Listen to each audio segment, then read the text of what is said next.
tout le monde d'Everybody, comment allez-vous bien? Moi ça va, je crois.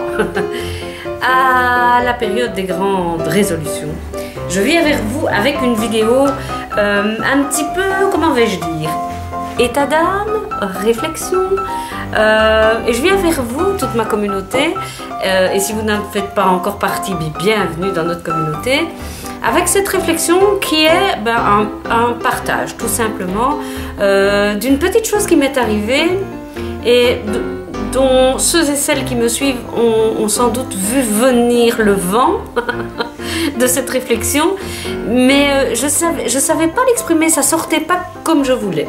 Et cette nuit, quand je ne dormais pas, je suis tombée sur une vidéo de Lindsay, The Frugal Crafter, qui est vraiment une fille que j'adore, un peu speedouille comme ça, un peu qui va dans tous les sens, qui a beaucoup d'énergie.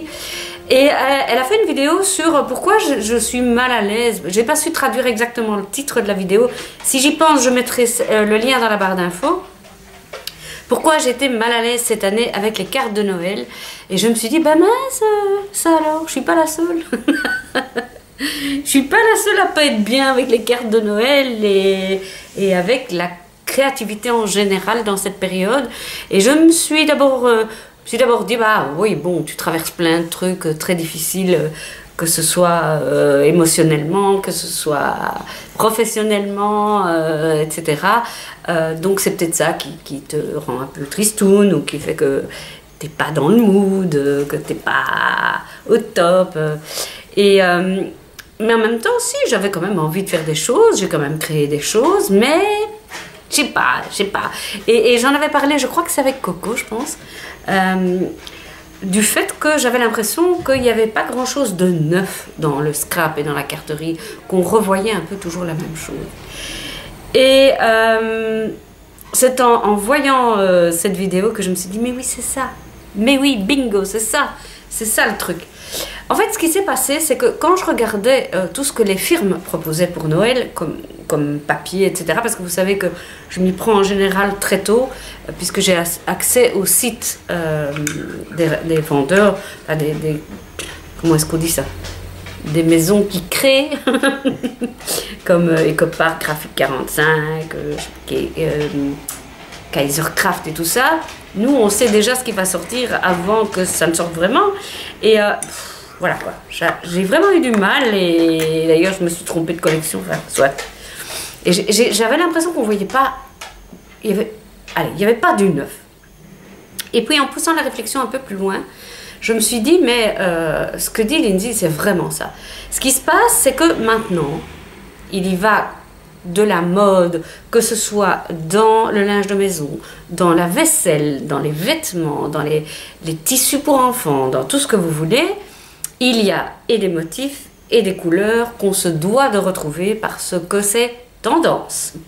Et on finit par en voir un peu partout. Et les marques et là on se réduit à scrapbooking et carterie, qui ne proposeraient pas ça, se voient dans une position délicate puisque on en voit partout, donc on va tous avoir envie d'en avoir.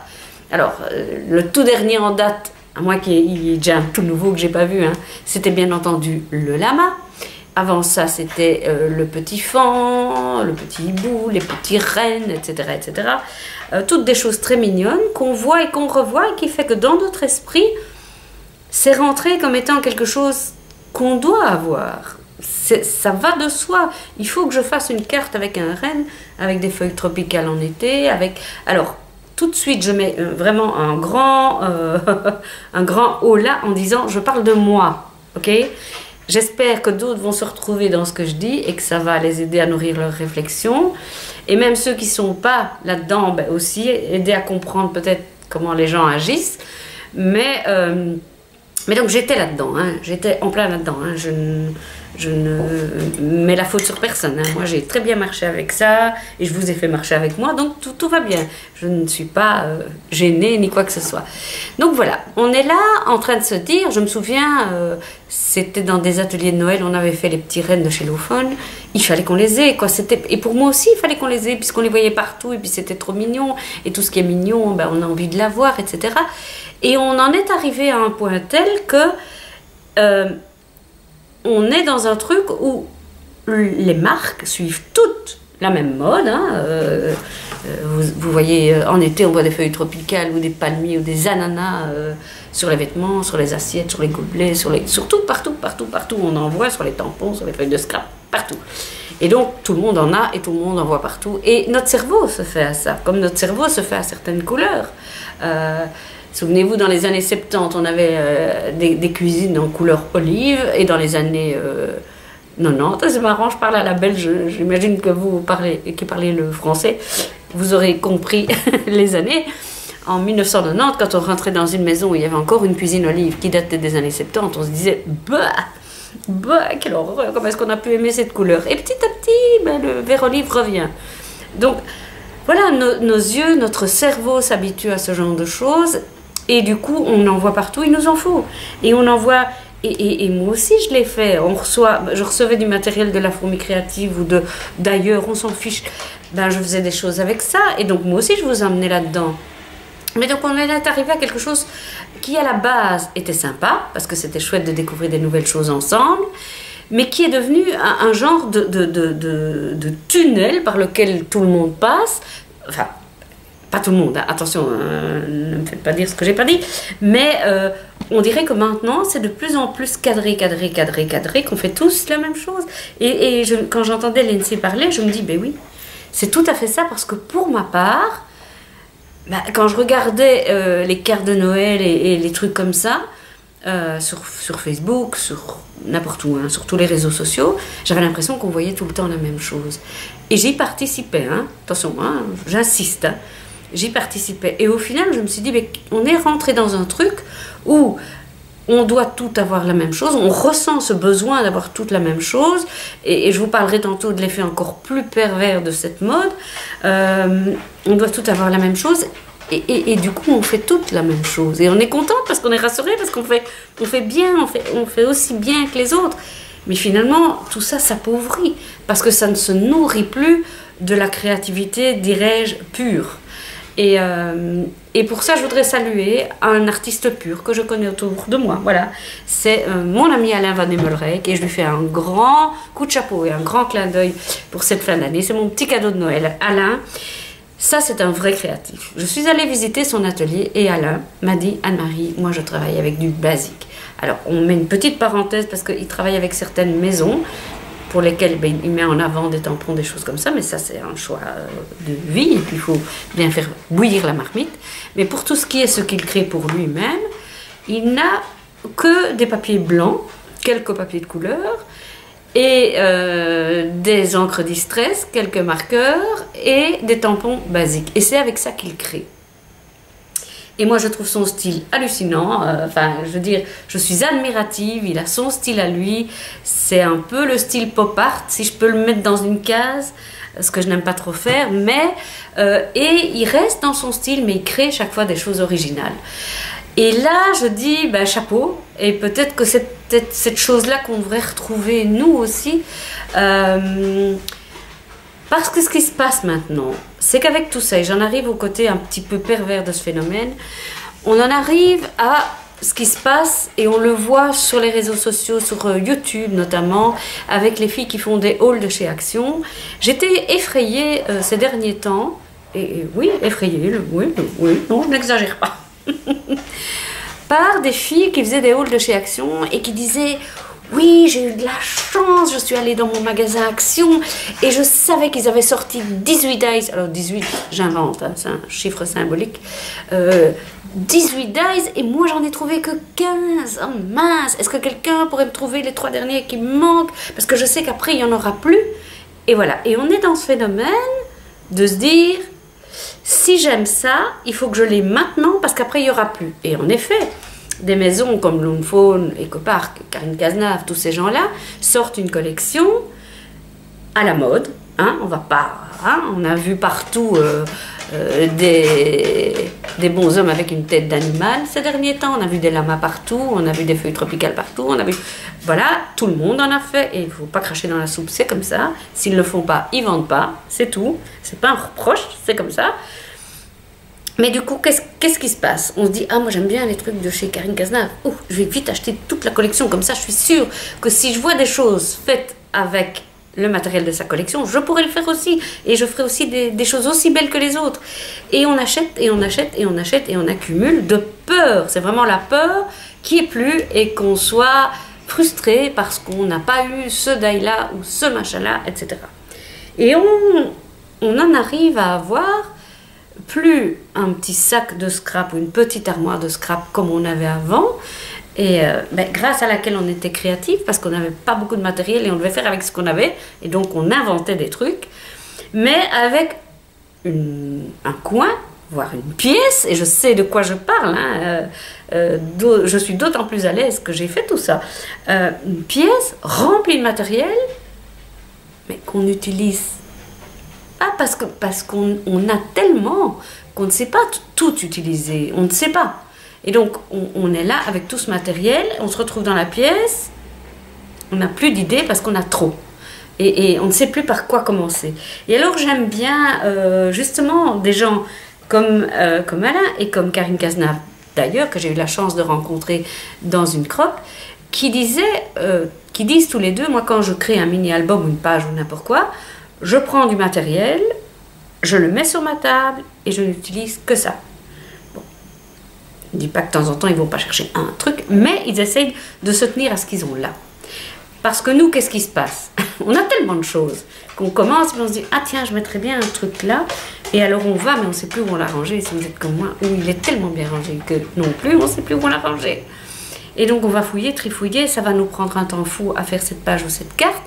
Qu'au bout, on n'est même pas content de son résultat parce qu'on dit tout ça pour ça, ben voilà. Et on n'a pas été très créatif. Alors, j'ai beaucoup dit, on ne crée jamais vraiment, on s'inspire de ce qu'on a vu, et ça je maintiens parce que je pense que c'est vrai. Mais on en arrive maintenant à faire un peu tous la même chose, et ça me rend un petit peu désappointée, voire triste. Et c'est vrai que qu'est-ce qui a fait qu'au début on aimait le scrap et qu'au début on aimait la carterie? C'est parce qu'on faisait avec ce qu'on avait et on était content de ce qu'on avait fait, etc. Et maintenant on a tellement qu'on ne sait plus. On ne sait plus. J'espère que je me fais bien comprendre, mais c'est vraiment ce que je ressens au fond de moi-même, et ce que disait Lindsay, ça m'a vraiment bien éclairé. Je vous invite à aller voir sa vidéo si vous comprenez l'anglais, parce qu'elle le dit sûrement mieux que moi. En tout cas, pas pour tout, hein. Bah, voilà, parce qu'on n'a pas exactement les mêmes idées, mais en gros, ce qu'elle témoigne m'a vraiment fort touchée et m'a vraiment fort parlé. Et donc, on est là avec, par exemple, hein, et ça, c'est l'industrie qui veut ça, c'est la mode qui veut ça, c'est le marketing, c'est des gens qui doivent gagner leur vie, faire bouillir la marmite, et donc, aucune critique, c'est un constat de ce qui se passe pour le moment. Souvenez-vous, les premiers dies ronds avec un bord de couture, là, on les a tous voulus, on a tous voulu en avoir. Mais une fois que tout le monde les avait, il fallait que les maisons inventent autre chose. Alors ils ont créé des dies avec des petits points tout autour, et puis des dies avec des petits points de croix tout autour, etc., etc.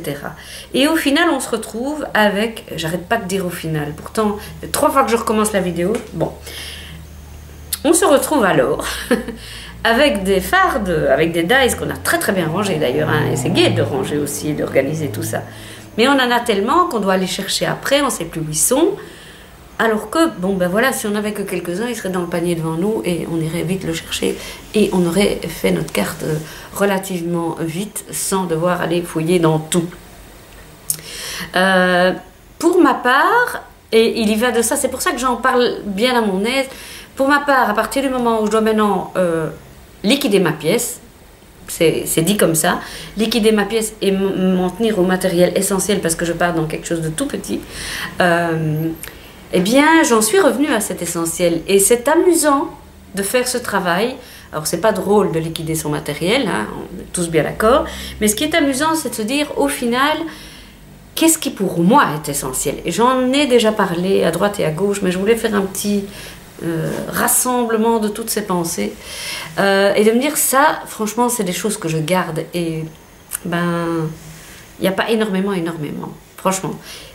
Et c'est marrant parce que tantôt j'étais dans ma cuisine, et là aussi je dois vider mes armoires, et j'ai été une fan de cuisine, je suis toujours d'ailleurs. J'ai plein d'instruments qu'il me fallait absolument, et que j'ai utilisés 2-3 fois. Je les ai utilisés, tous, franchement. Là, franchement, oui. Mais voilà, c'est comme ces dies qu'on achète sur AliExpress parce que c'est pas cher, etc., etc. Où vous avez un traîneau du Père Noël avec des arabesques et des machins que l'on trouve magnifiques, que l'on trouve très beau, très détaillé, très fin.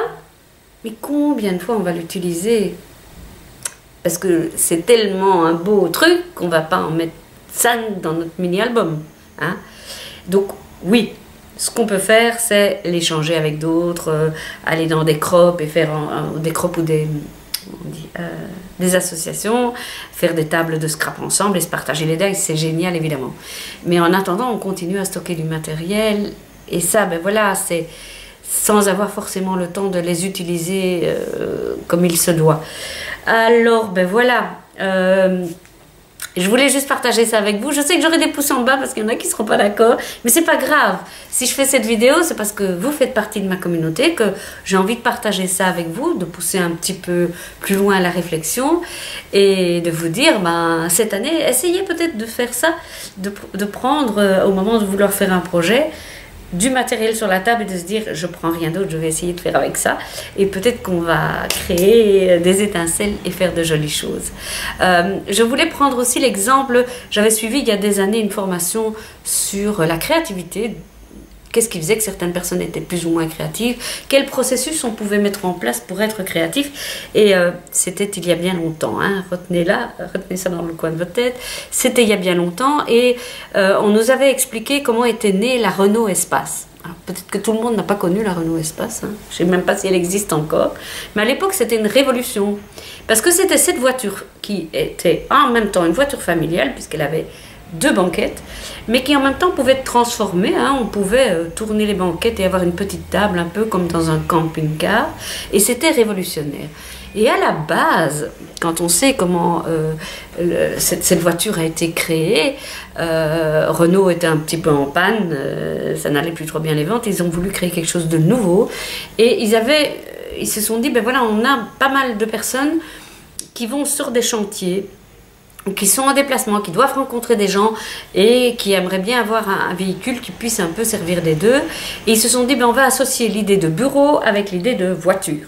Faire en sorte que l'architecte, je ne sais pas moi, qui va sur son chantier, puisse rencontrer son client dans sa voiture et donc tourner les sièges et avoir une table et de quoi mettre ses plans et discuter, etc.